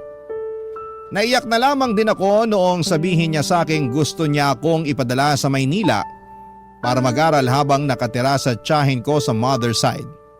Siyempre, ayoko kasi dahil wala akong alam sa Maynila at ayokong mapalayo sa kanya. Pero kitang-kita ko ang depresyon sa mga mata ng tatay ko nang paalisin na ako sa bahay namin, Papa Dudut. Kaya pumayag na lamang ako dahil biglang bumalik ang kagustuhan kong umalis sa amin. Tumuloy ako sa Maynila para mag-aral ng kolehiyo habang nakatira sa tiyahin ko. Mabait naman ang tiyahin ko at trinato niya ako bilang isang anak. Malalaki na kasi ang mga anak niya at may sarili ng pamilya. Bago sa akin ang pakiramdam na yon. Dahil hindi ko naman ka-close ang mga relatives ko sa side ng nanay ko. Nasa Maynila kasi sila lahat at puro kamag-anak lang ni Daddy ang kilala ko na majority ay nasa Occidental Mindoro. Masasabi ko na kahit malayo ako sa tatay ko ay naging masaya naman ako sa piling ng iba ko pang mga kamag-anak. Kaya lang pagkaraan ng isang taon, nakatanggap ako ng tawag mula kay Daddy na nagmamakaawa siyang uwian ko siya sa probinsya namin dahil iniwan na raw siya ni Normalin at mag-isa na lamang siya. At dahil naawa ako sa tatay ko ay nagpaalam ako sa tiyahin ko na babalik na sa amin. Nung una ay ayaw pa niya pero hinayaan na lamang niya ako. Nangako ako na hindi ko siya kakalimutan at kapag nakapagtapos ako ng pag-aaral at may trabaho na ako ay dadalawin ko siya sa Maynila. Papa Dudut, umuwi ako sa Mindoro at doon ko na lang pinagpatuloy ang kolehiyo. Pero 2 buwan pa lamang ang nakakalipas. May bago na namang babae na pinakilala si Daddy at hindi nagtagal ay binahay na rin niya ito, Papa Dudut.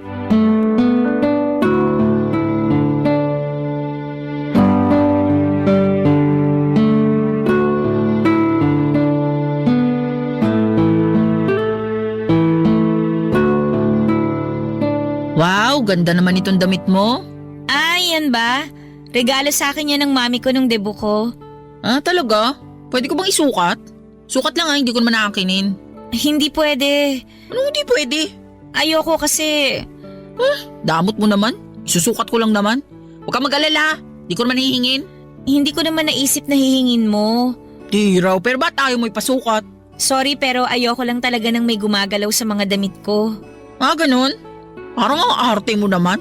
Hindi ka-artihan yon. Mahalaga sa akin ang damit na yan kasi bigay yan ng mami ko. Okay, fine.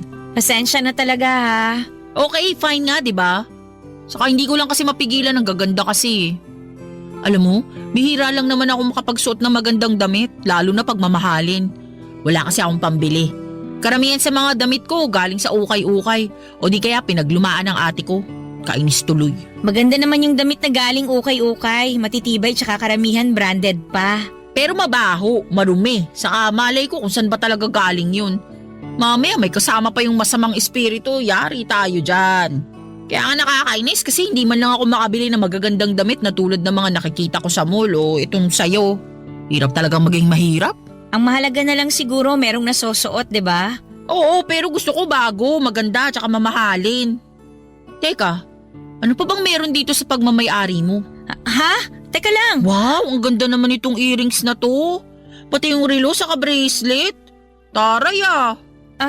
Salamat. Ganda talaga. Pwede ko isukat? Sige na, huwag ka na magalit. Di ko naman nanakawin eh. Sige, pero... Huwag kang mag-alala, maingat naman akong tao. Hindi lang halata, pero maingat talaga ako. Uy, teka, susukat ko na kasi pangarap ko rin makapagsuot ng ganito eh. O yan, bagay sa akin yung hikaw, di ba? Bagay naman. Tingnan ko nga sa salamin. Wow, bagay nga sa akin. Bili ba to ng daddy mo sa'yo? Oo, regalo niya nung gumraduate ako ng elementary. Matagal na pala pero maganda pa rin. Iba talaga pag tunay, no? Hindi lang pipitsugin at nabibili sa bangketa.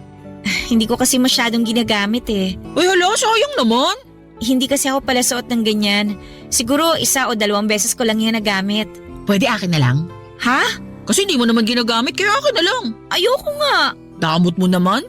Ayaw mo mapakinabangan ng iba kaya tinatago mo na lang kahit di mo ginagamit. Ano bang pakialam mo? Sa akin naman yan. Pwede ba? Hubarin mo na nga yung hikaw at ibalik mo na sa akin yan. Oh, eto na. Ka na sumigaw dyan. Kala mo di kita naririnig, inapakalapit ko lang naman sa'yo. Ayan na. Masyado ka naman. Di naman ganun kaganda yung hikaw sa bracelet mo, no? Marami pang mas maganda at mas mamahalin sa mall. Kanina lang sinabi mo na magaganda ang mga yan tapos ngayon hindi na. O bakit di na ba pwedeng magbago ng comment? Saka na-realize ko na hindi talaga maganda kasi pangit yung ugali ng may-ari. Sinabi mo? Sabi ko, pangit ugali mo. Di na ako magtataka kung bakit ka pinadala ng daddy mo sa Maynila nung wala pa ako sa buhay niya.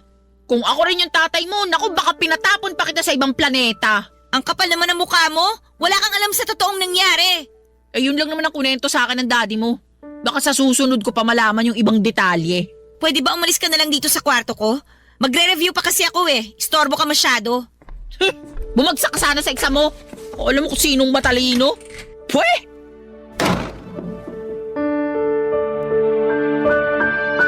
Mas bata kay Daddy si Marina na noon ay nasa 29 years old lamang. Pero meron na itong 2 anak sa dati nitong kinakasama. Nung una akala ko po ay mabait siya tapos ay hindi pa nagkakalayo ang edad namin kaya naisip ko na pwede ko siyang maging kaibigan. Kaso habang tumatagal ay unti-unti kong nakikita ang tunay na kulay niya. Madalas kasi siyang humirit ng pera at kung ano-anong gamit kay Daddy. Todo bigay naman sa kanya ang tatay ko kahit na nga palugin na noon ang negosyo namin dahil hindi naman na ma-manage ng maayos ng tatay ko. Halos inubos din kasi ni Normalin ang pera niya bago siya iniwan. Pinagnakawan din siya nito pero hindi na hinabol ng tatay ko. Mabuti na lamang at may natira pa rin kaunti para maisalba yung tindahan namin, Papa Dudut. Bukod sa pagiging maluho ay madalas din akong kainggitan ni Marina sa kadahilan ng hindi ko naman alam. Parang ang init ng dugo niya sa akin. Samantalang katulad ni Normalin ay sampid lang siya sa pamilya namin. Malapit ko na tuloy questionin ang desisyon ni Daddy sa pagpili ng mga babaeng gusto niyang ipalit sa mami ko. Wala kasi sa kalingkingan ng nanay ko at parehong mukhang ginagamit lang siya. Sa kabila ng lahat ay nag-focus na lamang ako sa pag-aaral ko at pilit kong binabaliwala ang mga nararamdaman kong pagtatampo sa sarili kong ama, Papa Dudut. Barangay Love Stories. Barangay Love Stories. Papa Dudut, Papa's girl ako. Mas close ako sa daddy ko kaysa sa mami ko. Para sa akin ay si daddy na yung pinaka-perpektong ama at wala na akong mahihiling pa. Mabait siya sa amin ni mami at prinsesa ang trato niya sa akin. Pero noong nagkaroon na siya ng ibang kinakasama pagkamatay ng mami ko ay nagbago na rin ang turing niya sa akin. Sa tingin ko ay siya pa rin naman yung mapagmahal kong tatay pero may nagbago na nga lang. Marahil ay impluwensya na rin po yun ng mga babaeng nakakasama niya. Kumbaga ay tinuruan nila si daddy na maging malayo sa akin. Bagay na kinakasama ng loob ko dahil wala naman akong ginagawang masama, Papa Dudut. Katulad ng sinabi ko ay nag-focus na lamang ako sa pag-aaral ko hanggang sa makapagtapos ako ng college sa edad na 23 years old. Noong time na yon ay wala na ang negosyo namin na maliit na grocery store. Tuluyan na yung nalugi. Walang ibang pinagkakakitaan ng daddy ko at ako na yung naatasang magtrabaho upang bumuhay sa pamilya namin. Noong time na yon ay nakapasok naman po ako sa isang restaurant sa lugar namin at nagtrabaho ako bilang cook. Pero hindi naman kataasan ng sweldo kaya gipit na gipit pa rin ang pamilya namin. Plus, meron pa akong inggitera at mahaderang madrasta sa katauhan nga ni Marina, Papa Dudut.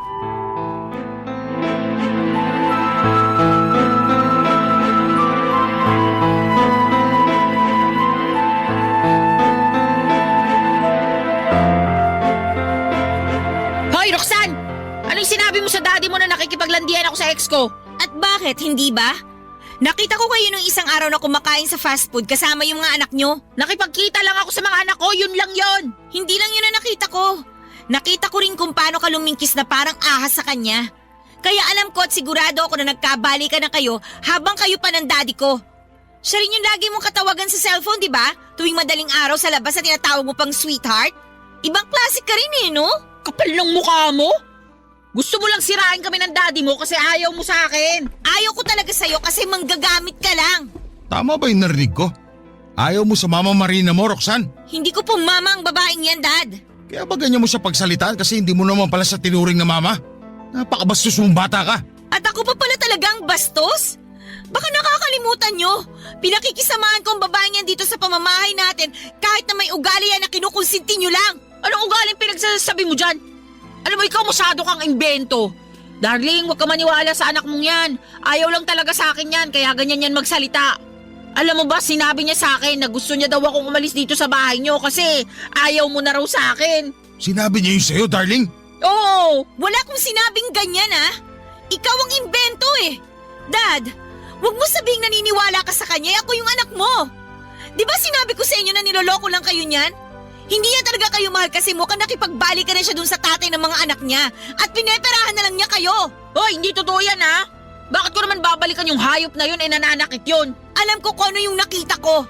Ginawa mo pa akong sinungaling sa harap ng daddy ko. Masyado kang malisyosa. Gino, pagsabihan mo nga yung anak mo. Pwede ba tumigil na nga kayo? Roxanne, ayoko nang pinagsasalita mo ng ganyan yung mama mo. Mas kinakampihan niyo pa yan kaysa sa akin, Dad. Nag-usap na kami. At nilinaw niya na sa akin na wala nga silang relasyon ng dati niyang kinakasama. Kaya wag mo na lang masyadong bigyan ng kulay yung nakita mo. Wag mo sirain yung pagsasama namin ng mama mo. Ako pa talaga yung sumisira sa pagsasama niyo. Concern lang naman ako sa inyo. Ganyan din yung nangyari sa inyo nun kay Normalin, di ba? Hindi rin kayo nakinig sa akin tapos sa huli, iniwan din kayo at pinagnakawan pa niya kayo. Huwag mo ako kinukumpara sa babae na yon. Magkaiba kami. Para sa akin, pareho lang kayong malandi at manggagamit. Bakit niyo po ako sinampal, Dad? Tigilan mo na kasi ang pagsasabi na kung ano-ano sa mama mo. Hindi ko po siya mama. At kahit kailan walang sino man ang papalit sa mami ko. Hindi ako katulad nyo na gano'n na lang kadaling kinalimutan si mami at ipinagpalit pa sa hindi lang isa, kundi dalawang babae. Galit ako sa inyo, Dad. Galit ako sa inyo. Ayoko na kayo makita. Ayoko na kayo makasama. Saan ka pupunta, Roxanne? Bumalik ka rito! Hayaan mo na siya. Matanda na yung anak mo. Huwag mo nang binibaby. Kaya lalong lumalaki ulo Pero anak ko pa rin si Roxanne. At mag-aalala lang ako lalo kung hindi ko alam kung saan siya pupunta. Sinabi ko na matanda na si Roxanne. Siguradong hindi naman siya gagawa ng ikapapahamak niya. Kaya hayaan mo na lang muna yung anak mo. Mabuti pa, pagtitimpla na lang kita ng kape. Halika, doon tayo sa kusina. Ang akala ko, Papa Dudut, ay makikita na ni Daddy ang halaga ko bilang anak niya. Akala ko sa wakas ay kakampihan na niya ako laban sa mga mapang-abuso kong madrasta. Pero nagkamali na naman ako. Kasi kahit sa pagkakataong yon ay pinaramdam niya na hindi niya ako mahal. Kaya naman napuno na ako at sinabi ko sa kanya na galit ako sa kanya. Kita ko ang gulat at lungkot sa reaksyon ng kanyang mga mata pero wala na akong pakialam. Ang tagal kong kinimkim yung galit na yon sa loob ko dahil mahal ko siya at nirerespeto ko bilang tatay ko pero pagod na ako, Papa Dudut. Doon ako nagdesisyon na umalis sa amin sa lalong madaling panahon. Hindi ko lang sinabi sa daddy ko pero nag-apply na ako ng trabaho sa Maynila para pag natanggap ako ay makakalipat na ako. At mabuti na lang dahil pagkalipas ng 1 linggo ay nag-email sa akin ang kumpanyang inaplayan ko. Walang-wala ako ng mga panahon na yon dahil kaka-resign ko lang din sa trabaho pero desidido na akong umalis sa amin. Kaya kinausap ko ang tiyahin ko sa Maynila at nagpatuloy sa akin noon kung pwede niya akong tulungan. Hindi ako nakarinig ng kahit na ano sa kanya bukod sa pagsang-ayon niyang pamasahian ako at bigyan ng pocket money papunta sa Maynila. Noong araw ng alis ko, doon ko lang sinabi sa daddy ko ang plano ko kaya sinubukan niya pa akong pigilan pero hindi ko siya pinakinggan, Papa Dudut. Nagbingi-bingihan ako sa pagmamakaawa niya na huwag ko siyang iwanan at tuluyan ng umalis. Pagdating sa Maynila, kina tita muna ako tumuloy. Hindi nagtagal ay nagsimula na ang panibago kong career bilang tagaluto sa isang hotel. Masaya ako sa ginawa ko at nakakalimutan ko rin ang problemang dinadala ko. Nagpapadala pa rin naman ako ng pera sa daddy ko dahil hindi ko naman siya matitiis. Pero hindi ko na siya kinakausap ng madalas kasi ayoko na siyang mamis. Wala na kasi akong tiwala sa kanya. Bukod doon ay hindi na rin ako papa's girl. Kaya ko nang itaguyod ang sarili ko nang hindi siya kasama. Lalo pat siya ang rason ng kauna-unahang heartbreak ko. Kahit sinong anak na babae na malapit sa tatay nila ay maiintindihan ang pinanggagalingan ko. Lumipas ang 2 taon.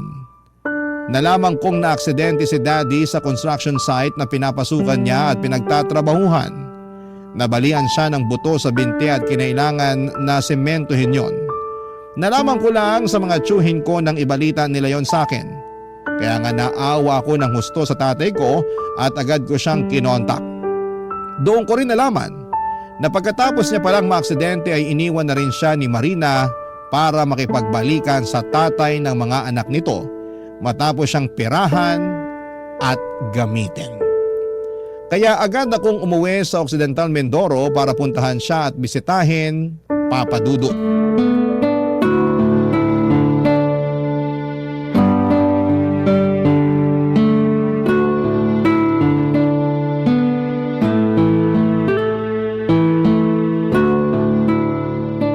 Dad, kain na po kayo. Ako po nagluto niyang paborito niyong sinaing na tulingan. Talaga? Mukhang masarap na ka. Salamat. Kakain ako mamaya pero pwede ba kitang kausapin muna? Sige po, tungkol saan po? Tungkol sa mga bagay na ginawa ko sa'yo simula nung mamatay ang mami mo. Pasensya ka na talaga. Saan po? Kasi naging masamang daddy ako sa'yo. Kinalimutan kita dahil mas inuna kong intindihin ang sarili ko. Akala ko kasi tama yung mga desisyon ko nung araw. Lalo na nung nagkaroon ako ng kinakasama. Pero hindi pala. Kasi lalo lang nila ako inilayo sa'yo. Tungkol po sa bagay na yan. Sige lang. Sabihin mo lang yung mga gusto mong sabihin sa akin. Tatanggapin ko kahit na ano. Kasi alam kong malaki talaga ang kasalanan ko. Aaminin ko na malaki ang tampo ko sa inyo. Dahil hindi kayo nakinig sa akin nung sinabihan ko na kayo na niloloko lang kayo. Ewan ko ba? Anak niyo ko pero hindi kayo naniwala sa akin. Tapos ngayon pareho na nila kayong iniwan kasi napakinabangan na nila kayo. Sa totoo lang, Dad, malaki po yung galit ko. Pero hindi na sa inyo kundi sa nangyari. Narealize ko kasi na kahit anong gawin ko, tatay ko pa rin kayo. At sa loob ng 2 taon na hindi tayo magkasama, natutunan ko na kayong patawarin sa mga dasal ko, Dad. Salamat, anak. Malaki yung pagkukulang ko sa'yo bilang tatay mo pero nagpapasalamat ako kasi hindi ko pa rin ako tinakwil. Nagalit ka sa akin pero pinatawad mo pa rin ako. Kayo na lang po kasi ang magulang na meron ako Nawala na nga sa akin si Mami pati ba naman kayo. Sabi nga sa akin ni Tita, hintayin ko na lang daw po yung araw na ma-realize nyo yung mga pagkakamali nyo. Hindi ko naman nakalain na sa ganitong bagay yun mangyayari. Nakakalungkot tsaka masakit. Mabuti na lang hindi pa rin kayo nawala sa akin kasi mas hindi ko po yun kakayanin, Dad. Gabi-gabi ako nagdarasal na sana hindi ako mamatay ng maaga. Kasi gusto ko pang humingi ng tawad sa'yo ng personal, anak. Pinapatawad ko na po kayo, kaya wag na po muna kayong mamamatay. Gusto ko pa pong bumawi sa inyo, Dad.